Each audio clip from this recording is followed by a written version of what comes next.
Welcome to Infinite Women. I'm your host, Allison Tyra, and normally I like to write my own scripts, but today I wanted to share something from the US's National Park Service. Now, as you may or may not know, the current administration has been purging countless web pages that celebrate anyone other than what I call CHAWMs, cis, het, abled white men. But thanks to the Wayback Machine, the ghosts of these pages still exist if you know where to look. I'll include the link for this page in the description if you'd like to see for yourself, and you can also download a more extensive report called Courage to Love, Gender and Sexuality in the Life of Eleanor Roosevelt by Dr. Susan Ferentinos from that page. So, without further ado, this is LGBTQ Valkill, which was the First Lady's home and is now the Eleanor Roosevelt National Historic Site. Quote, "I feel I'd like to go off with you and forget the rest of the world existed." Eleanor Roosevelt to Marion Dickerman, 27 August 1925. I wish I could lie down beside you tonight and take you in my arms. Eleanor Roosevelt to Lorena Hickok, 1 September 1934. In the meantime, love me a little and show it if you can, and remember to take care of yourself, for you are the most precious person in the world.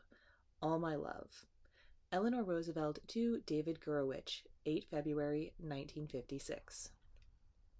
Lesbian, gay, bisexual, transgender, and queer or questioning LGBTQ people are part of the fabric of American life and history. The stories of their strengths and struggles, the right to live, love, and thrive, is a story of the cultural, social, and legal history of the United States. During Eleanor Roosevelt's lifetime, no lesbian, gay man, bisexual, transgender, or queer person gave a thought to their homes or actions being historic. Most were living their lives quietly or in secret. But at Valkill, LGBTQ people infuse this place with meaning. Their lives and their work are fundamental to Valkill's significance. Eleanor Roosevelt surrounded herself with influential women that today we recognize as lesbian. Several were lifelong partners: Nancy Cook and Marion Dickerman, Molly Dewson and Polly Porter, Esther Lape, and Elizabeth Reed. These women enlivened Valkill as much or more than anyone else. Cook and Dickerman built Valkill with Eleanor and resided there for 3 decades. Lape and Reed played an important role in Eleanor's political development and activism. Eleanor had a lengthy and intimate relationship with journalist Lorena Hickok. Their extensive and sensual correspondence is now well known. Established as a National Historical Site in 1977, the romantic relationships of either Eleanor Roosevelt or Nancy Cook and Marion Dickerman were not acknowledged at Valkill. Cook and Dickerman were ambiguously described as life partners. End of story. Eleanor's intimate life was the subject of rumor while she was living, the details obscure until the papers of Lorena Hickok were made available for research in 1978.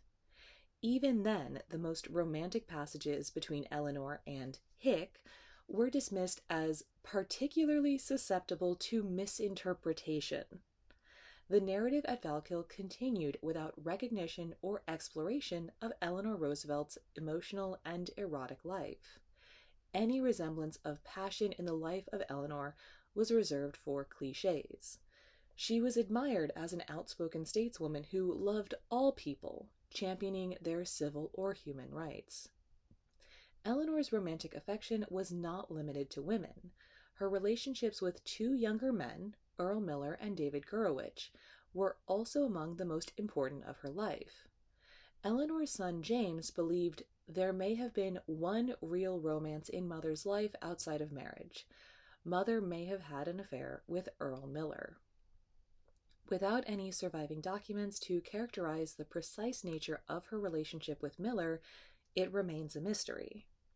In later years, friends referred to rumors that Eleanor wanted to leave FDR after his election to the presidency and marry Earl. Later, there was David Gurewitch.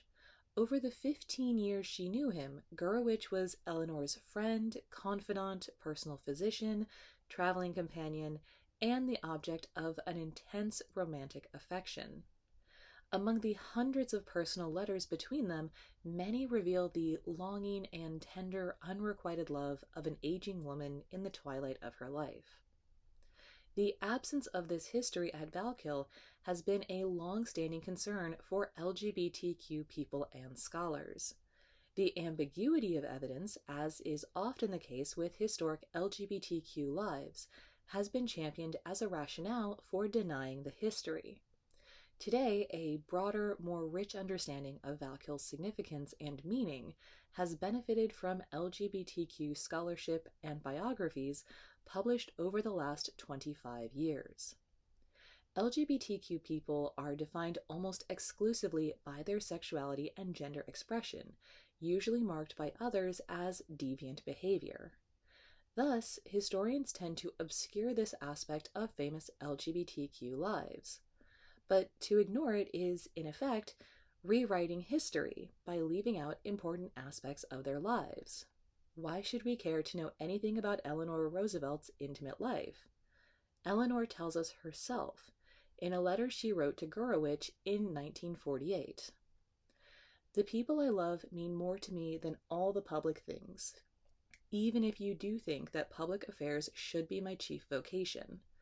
I only do the public things because I really love all people, and I only love all people because there are a few people whom I love dearly and who matter to me above everything else.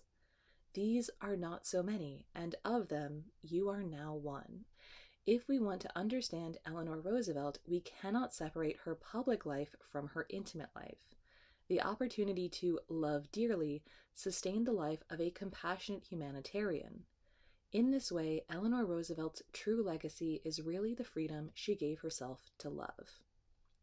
You can read more about the women mentioned here on the Infinite Women database, and I hope you will, because the great irony of this piece is that, as it says, this history was already hidden. The whole point of this webpage was to bring it out into the open, only for people in power to try to hide it again. But the internet is forever, and we're not going to let that history be hidden again. So join us next time on Infinite Women, and remember, well-behaved women rarely make history.